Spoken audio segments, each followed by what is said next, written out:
Hello everyone, this is Jess from Save the Bays Exploration Center and Aquarium. We're just going to wait for a few more people to start logging on, but I wanted to show you something really quick about in regards to our video yesterday.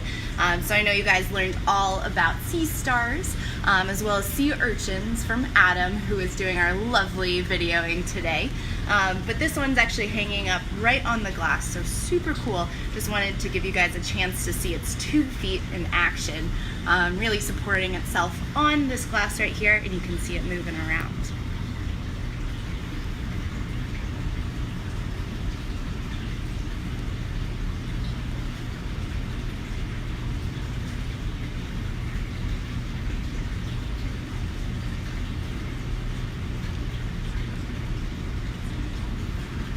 Alright guys, so we're going to go ahead and get started on our live video today. Thank you for joining us. My name is Jess and I'm an educator here at Save the Bay. The man behind the camera is Adam Kowarski. If you watched our video yesterday, you definitely saw him in action teaching you guys about our sea stars and sea urchins, those echinoderms. So today we're recording live from our Exploration Center and Aquarium. So as Adam was mentioning yesterday, just a little refresher. All these animals actually come directly from the bay. So we have hundreds of animals, about 30 different species, that were all found in Narragansett Bay or the fresh water around our bay. So today what we're going to focus on are the rescues that we get into the aquarium. So we get juveniles, we get rescues, all sorts of different animals that come into our aquarium. And these guys behind me are actually rescues. I know they look very strange. They don't look like typical fish that you would see in Narragansett Bay. They've got those beautiful bright colors, and they're spiky, and they're just very tropical looking. And so you guys are actually correct. These are tropical fish. So we call these animals our Gulf Stream orphans. So how these guys get here is these guys are actually native to much tropical regions than here. So the North Carolinas, down through the Bahamas, and sometimes even into Central and South America. So what happens to these guys is that when they are eggs or even larval stages, like when they're plankton, super teeny tiny, you need a microscope to see them, they get swept up in a very powerful current called the Gulf Stream. And that stream is very, very warm, and it brings these guys all around the eastern seaboard. So just a refresher, I just wanted to reintroduce myself. My name is Jess, and I'm an educator here at Save the Bay. And we have Adam here behind the camera. And we are going to learn a little bit about the tropical fish that make their way into the bay. So like I was saying, when these guys are eggs, or even in their larval stages, they get swept up in that powerful Gulf Stream and deposited here in Narragansett Bay in the summer months. So kind of what that means is these guys thrive in the summer. It's nice and warm for them, kind of reminds them of their tropical homes. But then when it starts to turn into fall, it's a little bit too cold in the bay for these guys. So what we do here at Save the Bay to help them is we actually go out collecting, normally around like August, September, when our bay is really, really warm, and we actually collect for these guys. So we go out with interns, with staff members, even just local fishermen look for these guys. Typically we do some seine net fishing along the coastline, right in protected areas. That's where these juveniles or babies like to hang out in. We do a lot of collecting for these guys, and these are one of our only permanent residents here at the aquarium. Just because we could not release them back into Narragansett Bay year-round, the temperatures are a little bit too cold for them. Some tropical strays that we get, our Gulf Stream orphans that we get, are really strong swimmers, and they're able to fight against that powerful current. But the ones behind me aren't so much that way. So if you guys noticed, we have this big, beautiful sign here. We call this our Bay of the Future exhibit. And the reason we call it the Bay of the Future exhibit is not because these guys are from the future, but we can start to see them more common and more year-round in our bay. And the reason being, it has to do with something called climate change. And specifically with that, what happened in the 1800s was we had something called an industrial revolution. So during that time, people are very smart, and they figured out that we have a great resource underground. So we have things called fossil fuels like oil, coal and natural gas that we dug up, and we figured out these can power our homes, they can power our cars, all sorts of crazy things like that.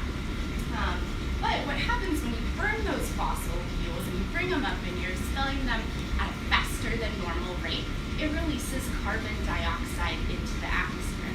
So if you guys want to follow me over here, I have a great little diagram of what's going on. So this carbon dioxide that's being released by the cars, the factories, our homes, and things like that, it's a little bit different than the carbon dioxide that me or you release. So this has to directly do with, like what I was saying, those fossil fuels that we're digging up and burning at a much faster rate. So what's happening there is that carbon dioxide is going into the atmosphere, represented by this grayish circle around our Earth right here. And it's creating almost something that acts like a heat trapping blanket. So I know some of you might be super comfy, cozy at home right now. Maybe you're snuggled up in a blanket. I know I wish I could be. Sounds really nice right about now. And that's kind of what's happening to our Earth. So when you're trapped in that, I shouldn't say trapped, when you're nice and cozy in that blanket, you start to get really, really warm. And that's because your body heat is actually trapped inside that blanket. So what's happening here on our Earth, is you can see that big, beautiful sun over there. It's passing its rays onto our Earth, but that heat trapping blanket-like effect that's surrounding our Earth with that extra carbon dioxide layer is getting stuck on our Earth. And what's happening is it's not only warming our air over time, but it's warming our oceans. So on average, our oceans have increased about 4 degrees Fahrenheit since 1930. So that's quite a significant difference. So kind of what that means, going back to the animals that we have in this exhibit, is even over the course of the time I've been here at Save the Bay, I've been here for about 4 years, I've noticed that these animals are starting to come earlier in the spring, and they're starting to stay later in the fall. We actually have a question here for you, Jess. Yeah, Chris is wondering, do the Gulf Stream orphans cause any problems in the bay once they are here? Oh, that's a great question, Chris. So they actually don't, or at least we haven't figured out that they have thus far. So they're completely non-invasive, but they are also not local. So it's kind of a weird mix. But these guys too, since they're only here for a couple months, and they mostly come as juveniles, they don't do any damage to our local environment. Great question, Chris. So what we're thinking, what we're predicting for these guys is maybe in the next 100, 200 years, we can start to see these guys live in our bay almost year-round. So it'll be an interesting shift because their really warm water is going to get too warm for them. So they might start to move north. And things that live in our bay might start to move north as well. So I've done a lot of talking about this exhibit, and if you guys are ready, I definitely want to introduce you to 2 of my favorites. Alrighty, my friends. So if we take a look in here, I'm going to introduce you to the first fish right here. This is our spot fin butterfly fish. Very amazing fish, has lots of great adaptations or things on or inside their body that helps it to survive.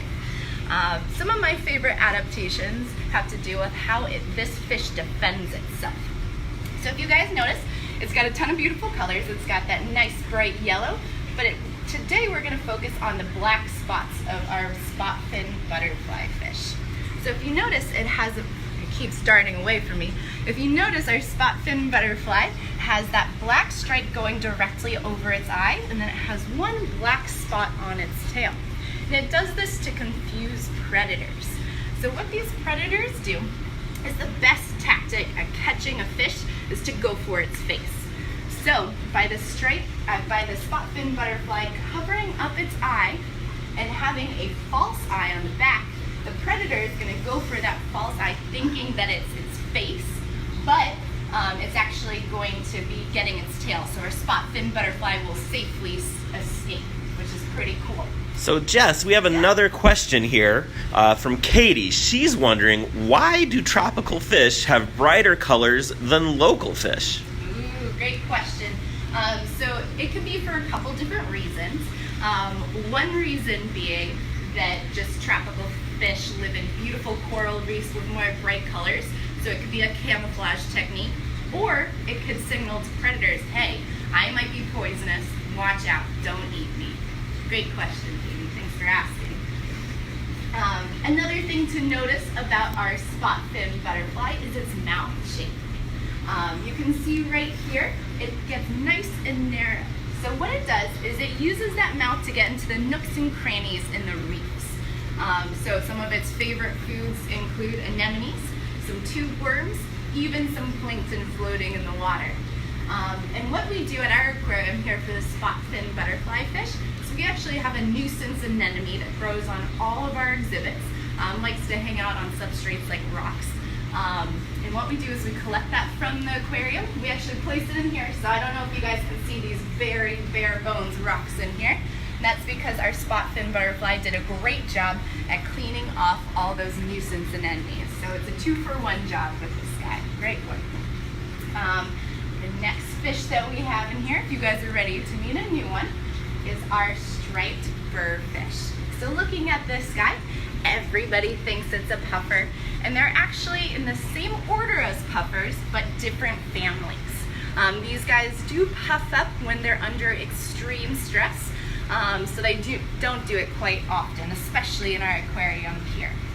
How they do that is they actually pump their stomachs filled with either air or water to puff up.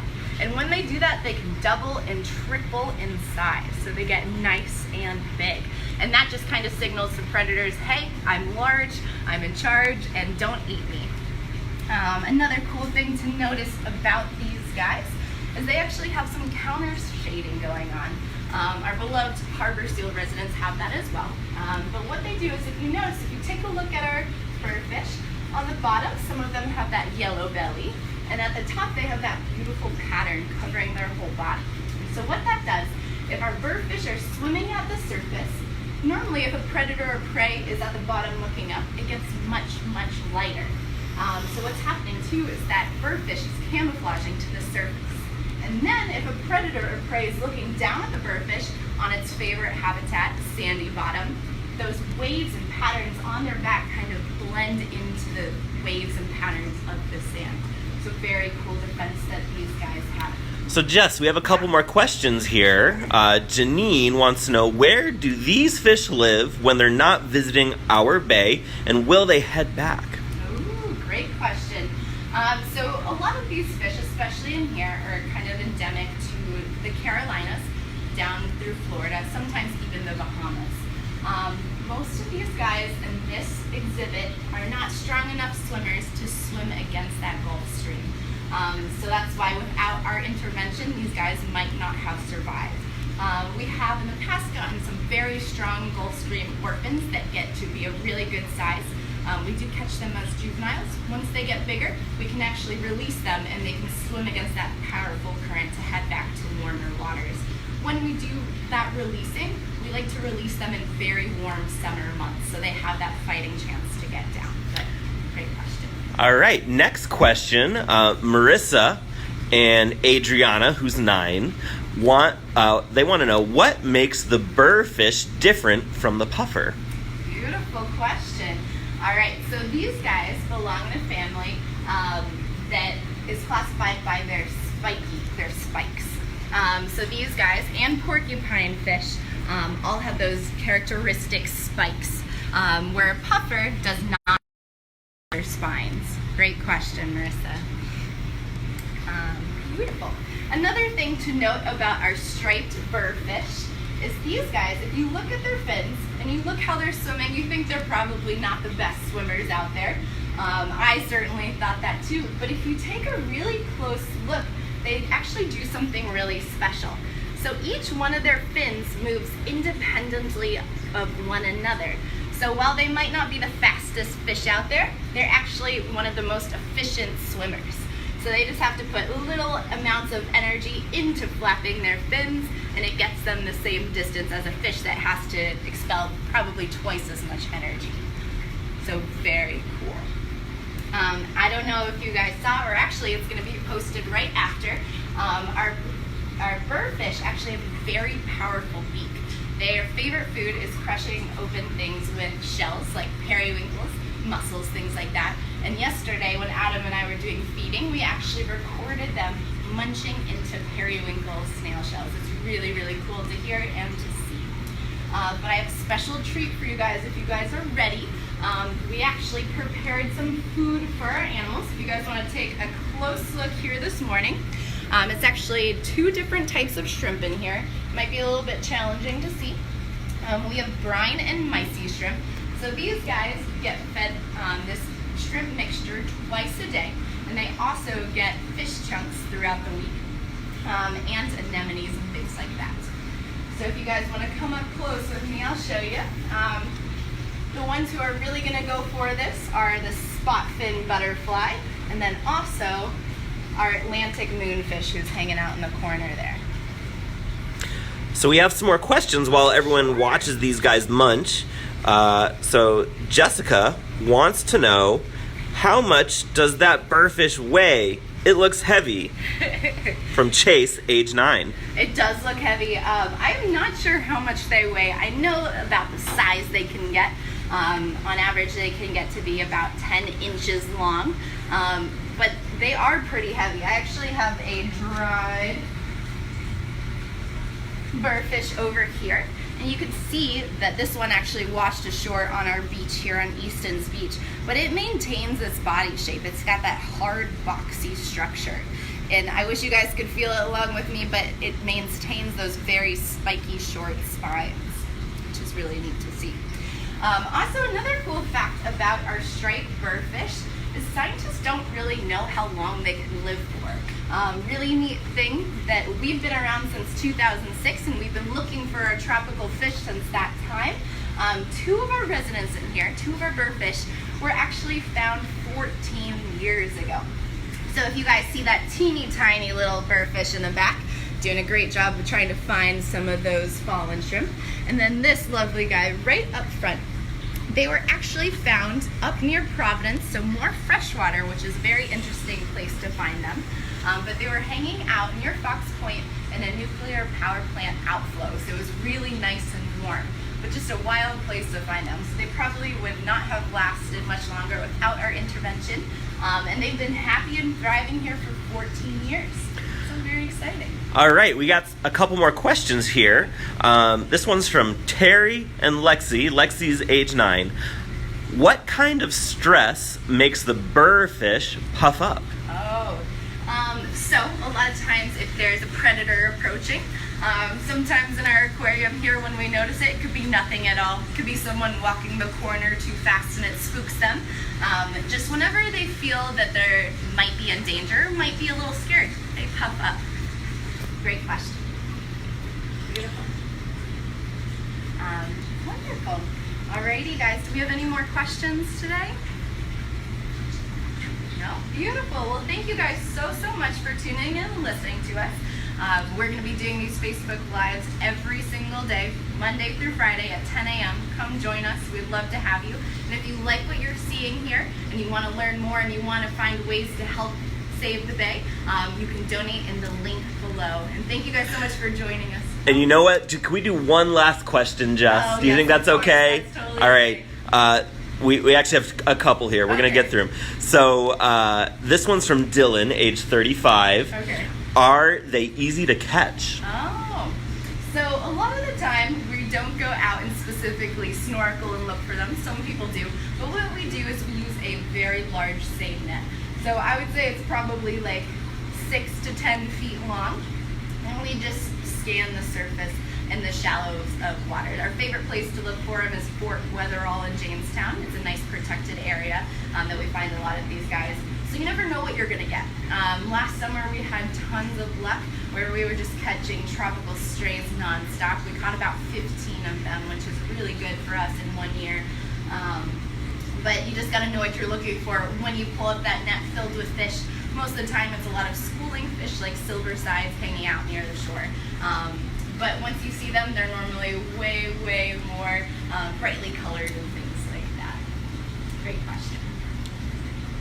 That's it. All right, beautiful. All right, my friends, like I was saying before, if you like what you're seeing and you want to help save the bay, whether it's a membership, a donation, whatever you'd like, there's a link below to help you do that. And thank you for joining, and see you tomorrow.